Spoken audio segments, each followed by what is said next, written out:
De don Prosper Guéranger, les dons du Saint-Esprit, le don de conseil. Le don de force dont nous avons reconnu la nécessité dans l'œuvre de la sanctification du chrétien ne suffirait pas pour assurer ce grand résultat si le divin esprit n'avait pris soin de l'unir à un autre don qui vient à la suite et prévient tout danger. Ce nouveau bienfait consiste dans le don de conseil. La force ne saurait être laissée à elle seule. Il lui faut un élément qui la dirige. Le don de science ne pourrait être cet élément parce qu'il éclaire l'âme sur sa fin et sur les règles générales de la conduite qu'elle doit tenir. Il n'apporte pas une lumière suffisante sur les applications spéciales de la loi de Dieu et sur le gouvernement de la vie. Dans les diverses situations où nous pouvons être placés, dans les résolutions que nous pouvons avoir à prendre, il est nécessaire que nous entendions la voix de l'Esprit Saint, et c'est par le don de conseil que cette voix divine arrive jusqu'à nous. C'est elle qui nous dit, si nous voulons l'écouter, ce que nous devons faire et ce que nous devons éviter, ce que nous devons dire et ce que nous devons taire, ce que nous pouvons conserver et ce à quoi nous devons renoncer. Par le don de conseil, l'Esprit Saint agit sur notre intelligence, de même qu'il agit sur notre volonté par le don de force. Ce don précieux s'applique à la vie entière, car il nous faut sans cesse nous déterminer pour un parti ou pour l'autre, et ce nous est un grand sujet de reconnaissance envers l'Esprit divin, de penser qu'il ne nous laisse jamais à nous-mêmes, tant que nous sommes disposés à suivre la direction qu'il nous imprime. Que de pièges il peut nous faire éviter, que d'illusions il peut détruire en nous, que de réalités il nous découvre.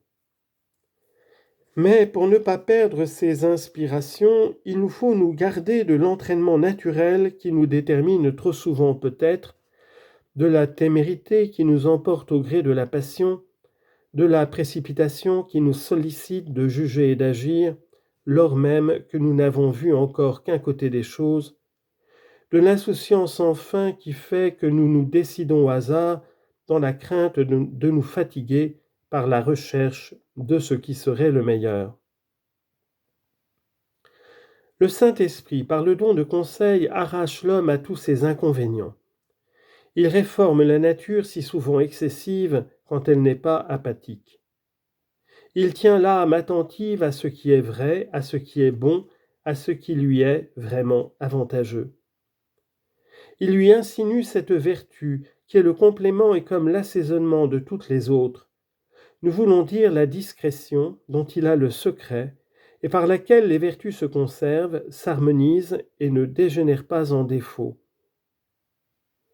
Sous la direction du don de conseil, le chrétien n'a rien à craindre. L'Esprit Saint prend sur lui la responsabilité de tout.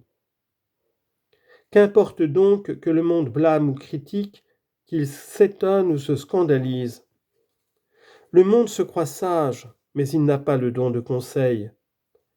De là vient que souvent les résolutions prises sous son inspiration aboutissent à un but tout autre que celui qui s'était proposé. Et il en devait être ainsi, car c'est à lui que le Seigneur a dit « Mes pensées ne sont pas vos pensées, et mes voies ne sont pas vos voies. » Isaïe chapitre 55, verset 8. Appelons donc de toute l'ardeur de nos désirs le don divin, qui nous préservera du danger de nous gouverner nous-mêmes. Mais comprenons que ce don n'habite que dans ceux qui l'estiment assez pour se renoncer en sa présence. Si l'Esprit Saint nous trouve détachés des idées humaines, convaincus de notre fragilité, il daignera être notre conseil. De même que si nous étions sages à nos propres yeux, il retirerait sa lumière et nous laisserait à nous-mêmes. Nous ne voulons pas qu'il en arrive ainsi pour nous, ô divin Esprit. Nous savons trop par notre expérience qu'il ne nous est pas avantageux de courir les hasards de la prudence humaine, et nous abdiquons sincèrement devant vous les prétentions de notre esprit si promptes à s'éblouir et à se faire illusion. Conservez en nous et daignez y développer en toute liberté ce don ineffable que vous nous avez octroyé dans le baptême. Soyez pour toujours notre conseil. Faites-nous connaître vos voies et enseignez-nous vos sentiers. Dirigez-nous dans la vérité et instruisez-nous, car c'est de vous que nous viendra le salut, et c'est pour cela que nous nous attachons à votre conduite. Psaume 118. Nous savons que nous serons jugés sur toutes nos œuvres et sur tous nos desseins, mais nous savons aussi que nous n'avons rien à craindre tant que nous sommes fidèles à votre conduite. Nous serons donc attentifs à écouter ce que dit en nous le Seigneur notre Dieu. Psaume 84, verset 9.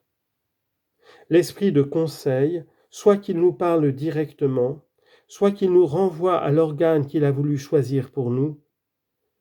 Sois donc béni Jésus qui nous a envoyé son esprit pour être notre conducteur, et sois béni ce divin esprit qui daigne nous assister toujours, et que nos résistances passées n'ont pas éloigné de nous.